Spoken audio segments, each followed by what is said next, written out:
Perkenalkan, nama saya Catherine Koheti Kawaradehan. Saya berasal dari kelas MI 4C. Di sini saya akan membahas 4 soal yang berhubungan dengan Undang-Undang ITE. Berikut penjelasannya. Soal yang pertama, jelaskan bagaimana Undang-Undang ITE berperan dalam menentukan batasan etika profesi di bidang teknologi informasi di Indonesia. Dalam jawaban Anda, analisis kasus Haris Azhar dan Fathia Maulianti yang diangkat dalam video, termasuk bagaimana Undang-Undang ITE dapat digunakan sebagai alat untuk melindungi atau justru membungkam suara-suara kritis. Jelaskan juga dampak etis yang mungkin timbul dari penerapan Undang-Undang ITE terhadap kebebasan berpendapat dalam konteks profesi teknologi informasi. Berikut jawaban saya. Undang-Undang ITE khususnya pasal 27 ayat 3 mengatur tentang larangan penyebaran informasi elektronik yang mengandung penghinaan atau pencemaran nama baik. Aturan ini sangat relevan dalam profesi yang berkaitan dengan teknologi informasi, karena teknologi informasi melibatkan komunikasi digital yang sangat luas dan sering berhubungan dengan publik. Dalam dunia digital, informasi dapat menyebar dengan cepat dan tanpa batasan, yang menimbulkan tantangan terkait dengan etika profesi. Namun, ada masalah mendasar terkait penerapan pasal ini. Ukurannya yang subjektif dan tidak jelas. Kata-kata seperti penghinaan atau pencemaran nama baik seringkali bersifat interpretatif, tergantung pada siapa yang menilai dan bagaimana konteksnya. Hal ini menciptakan dilema bagi profesional di bidang teknologi informasi, seperti jurnalis, aktivis, atau konten kreator yang seringkali berada di garis depan dalam menyebarkan informasi. Mereka harus berhati-hati agar tidak terjerat hukum, meskipun apa yang mereka sampaikan adalah untuk kebaikan publik atau berdasarkan fakta yang dapat dipertanggungjawabkan. Undang-Undang ITE yang memiliki pasal ini berperan sebagai pengatur batasan, namun juga dapat membatasi kebebasan berpendapat secara tidak profesional jika diterapkan secara ketat. Hal ini dapat mempengaruhi etika profesi dalam dunia teknologi, di mana transparansi, objektivitas, dan kebebasan berpendapat adalah nilai-nilai yang sangat dihargai. Dari kasus Haris Azhar dan Fathia Maulianti menjadi contoh nyata bagaimana Undang-Undang ITE bisa digunakan sebagai alat perlindungan, namun juga dapat berpotensi membungkam suara-suara kritis. Mereka berdua sebagai aktivis didakwa dengan pasal pencemaran nama baik karena menyebarkan informasi mengenai dugaan keterlibatan pejabat negara dalam bisnis tambang ilegal di Papua. Mereka menyampaikan hasil kajian dari koalisi masyarakat sipil yang meneliti keterlibatan pejabat tinggi dalam bisnis tersebut. Namun, dalam kasus ini, Haris dan Fathia dinyatakan tidak bersalah karena yang mereka sampaikan adalah hasil kajian dan analisis yang didasarkan pada data yang ada. Hakim menilai bahwa apa yang mereka katakan bukanlah penghinaan atau pencemaran nama baik, melainkan sebuah pendapat yang sah berdasarkan riset. Penting untuk dicatat bahwa meskipun akhirnya mereka dibebaskan, kasus ini menunjukkan potensi penyalahgunaan Undang-Undang ITE. Banyak pihak yang menganggap bahwa pasal ini dapat digunakan untuk menekan atau mengkriminalisasi aktivis atau jurnalis yang kritis terhadap pemerintah atau pejabat negara. Oleh karena itu, Undang-Undang ITE meskipun bertujuan untuk melindungi masyarakat dari informasi yang merugikan, juga berisiko digunakan untuk membungkam kritik yang sah. Dampak etis dari penerapan Undang-Undang ITE terhadap kebebasan berpendapat dalam profesi teknologi informasi. Profesional seperti jurnalis, konten kreator, atau bahkan aktivis yang bekerja dengan data dan informasi terkadang harus memilih untuk tidak berbicara atau melakukan self-censorship atau sensor diri demi menghindari resiko pidana. Hal ini jelas bertentangan dengan etika profesi teknologi informasi, di mana kebebasan untuk mengungkapkan pendapat dan informasi yang sah sangat penting. Dalam dunia digital, di mana informasi dan data bisa tersebar luas, seharusnya tidak ada ketakutan untuk berbicara atau mengungkapkan kebenaran, asalkan itu berbasis pada fakta dan bukan fitnah atau kebohongan. Namun, Undang-Undang ITE memberikan celah yang luas untuk penafsiran yang bisa membatasi kebebasan tersebut yang berpotensi merugikan banyak pihak yang tidak bersalah. Selain itu, perubahan yang terjadi dalam revisi Undang-Undang ITE 2024 juga menunjukkan bahwa meskipun ada usaha untuk memperbaiki aturan, masih ada pasal-pasal yang multitafsir seperti pasal 28 ayat 3 tentang pemberitahuan bohong yang bisa menjadi celah untuk mengkriminalisasi kritik yang sah. Dampak dari ini adalah meskipun hukum dimaksudkan untuk melindungi, ada potensi bahwa Undang-Undang ITE justru bisa menjadi penghalang bagi kebebasan berpendapat, yang pada akhirnya merusak prinsip dasar etika dalam profesi teknologi informasi, yaitu transparansi, akuntabilitas, dan kebebasan berpendapat yang sehat. Baiklah, kita lanjut ke nomor 2. Berikut soalnya.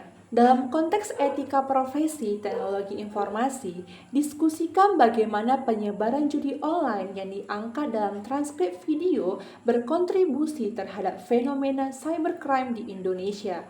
Dalam jawaban Anda, pertimbangkan aspek-aspek berikut. Pertama, analisis dampak sosial dan ekonomi dari judi online terhadap masyarakat, terutama golongan berpenghasilan rendah. Berikut jawabannya. Judi online memberikan dampak negatif yang sangat besar terhadap masyarakat, terutama golongan berpenghasilan rendah. Banyak dari mereka tergiur oleh iming-iming hadiah besar atau cuan instan. Padahal kenyataannya mereka justru mengalami kerugian besar. Akibatnya banyak yang terjebak dalam hutang, bahkan tak jarang yang nekat mencuri atau melakukan kejahatan lain untuk menutupi kekalahannya. Secara sosial, hal ini juga merusak hubungan keluarga, menimbulkan stres, dan meningkatkan angka perceraian maupun kekerasan dalam rumah tangga. Dari sudut pandang etika profesi TI, ini merupakan bentuk pelanggaran tanggung jawab sosial karena teknologi digunakan untuk mengeksploitasi kerentanan masyarakat. Baiklah, kita lanjut ke aspek yang kedua, bagaimana teknologi dan media sosial berperan dalam mempromosikan judi online? Apa saja resiko yang ditimbulkan oleh influencer dan platform digital? Berikut penjelasannya. Teknologi dan media sosial menjadi alat utama dalam memperluas jangkauan judi online. Platform seperti TikTok, Instagram, dan YouTube tidak hanya memungkinkan penyebaran konten promosi secara masif, tetapi juga mempermudah penyebaran konten ilegal secara hiburan atau game. Influencer sering mempromosikan link judi tersembunyi, bahkan kepada anak-anak dan remaja. Ini menciptakan normalisasi terhadap tindakan ilegal. Disinilah nilai etika seperti tanggung jawab sosial, integritas, dan akuntabilitas dalam profesi teknologi informasi sangat diuji.